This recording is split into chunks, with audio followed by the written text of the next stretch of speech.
Pour ne rien manquer, abonnez-vous maintenant.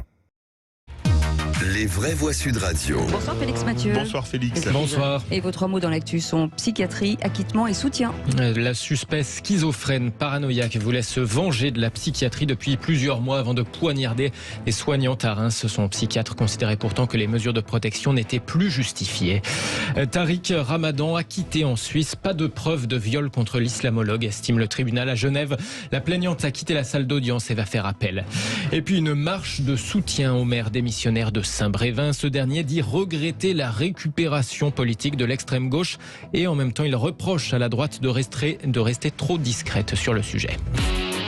Les vraies voix Sud Radio.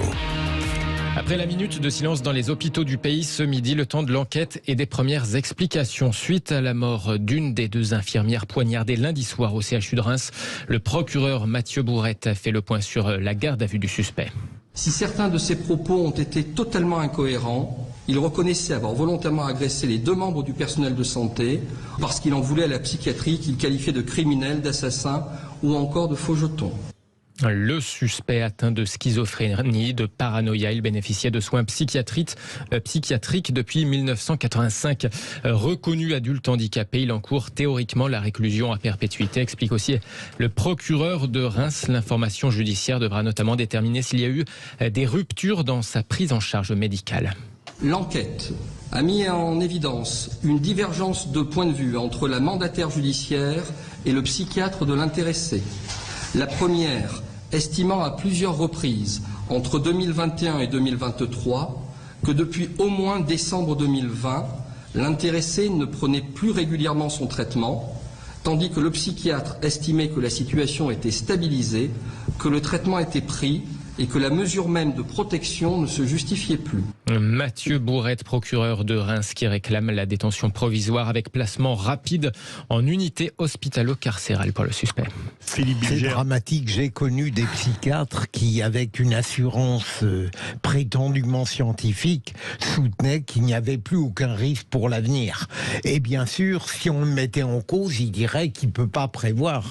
Mais quand on les attaque, quand on les soutient, ils disent que c'est une science, et quand ils se trompent, ils disent que c'est au doigt et à l'intuition mouillée. Hein. Oui. Alors là, vous qui n'aimez pas qu'on dise les magistrats, et vous avez raison, parce que quand on dit les, on commet toujours une erreur. Vous dites les psychiatres, et moi je connais beaucoup de psychiatres qui ne sont pas du tout, c'est pas forcément d'ailleurs ceux qui sont experts auprès des tribunaux, mais au contraire, les psychiatres ont une trouille bleue de cela maintenant, parce que là je vois que tout le monde va tomber sur ces, je crois que c'est une femme, je ne suis pas sûr, mais sur cette malheureuse psychiatre qui a laissé... Je veux dire, un psychiatre, il s'occupe d'abord de son patient, contrairement à un juge, son métier n'est pas de protéger la société. Et c'est vraiment, je veux dire, quelque chose, je pense, d'assez difficile de prévoir le passage à l'acte, parce qu'en même temps, il faut aussi faire attention. Je comprends très bien que là, le type avait essayé de poignarder des gens.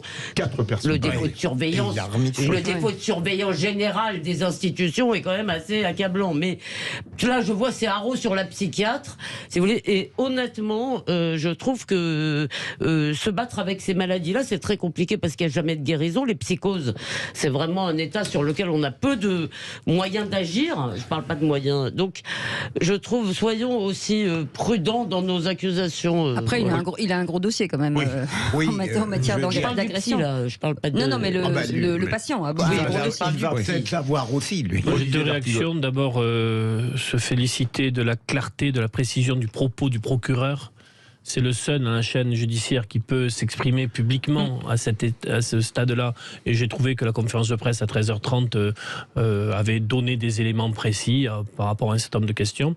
Et la deuxième chose, il y a beaucoup de personnes aujourd'hui, du fait du délabrement, pour ne pas dire un autre mot, de la psychiatrie, qui se retrouvent dehors et qui ne devraient pas être là, qui devraient être accompagnés, qui devraient être dans des unités, dont on devrait prendre en charge le mal, la maladie, et ça n'est pas le cas aujourd'hui pour différentes raisons qu'on développera peut-être.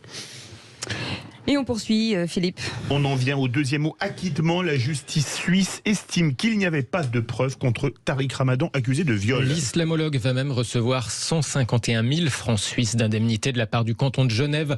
Le tribunal estime impossible d'établir une intime conviction de culpabilité au regard notamment des messages envoyés juste après les faits par la plaignante, une ancienne admiratrice de Tariq Ramadan. Décision saluée par l'avocate du prédicateur, maître Yael Hayat. Le sentiment très clair que le tribunal n'a pas manqué son rendez-vous avec la justice. Ce verdict n'est ni un coup de tête ni un coup de cœur. C'est un verdict éclairé. C'est un verdict inspiré que de raison. C'est un verdict qui reprend et qui restitue tous les éléments de la procédure. J'espère que ce verdict soulèvera les consciences parce qu'il n'y a rien de pire que d'être accusé d'un crime qu'on n'a pas commis.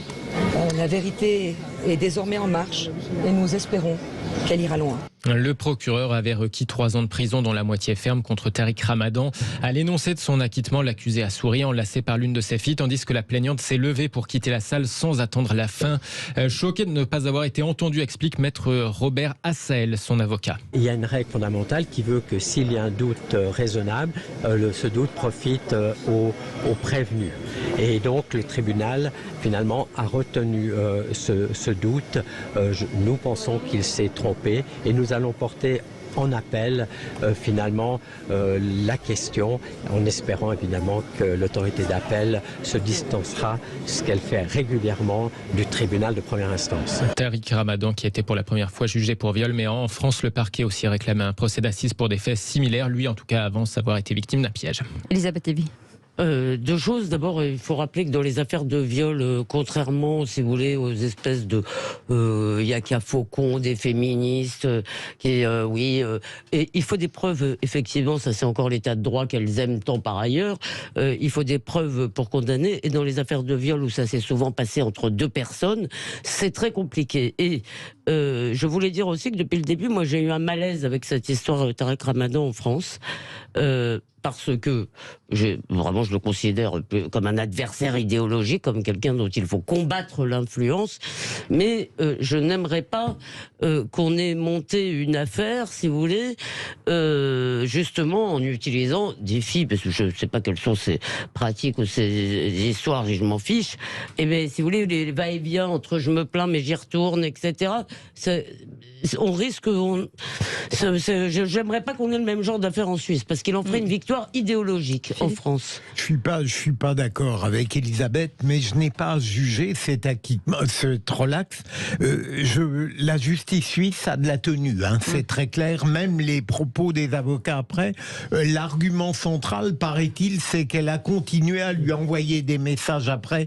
Combien j'ai connu d'affaires aux assises où il était clair que les viols avaient été commis et pourtant il y avait ce type de comportement, mais je ne connais pas suffisamment l'affaire. C'est ce qu'on appelle les phénomènes d'emprise. Un viol absolument. peut être commis, mais la personne qui a été victime de cela peut continuer à rester en contact de celui qui... Et la réquisition était modérée, ça a dû jouer aussi. Oui, mais le doute a bénéficié à l'accusé.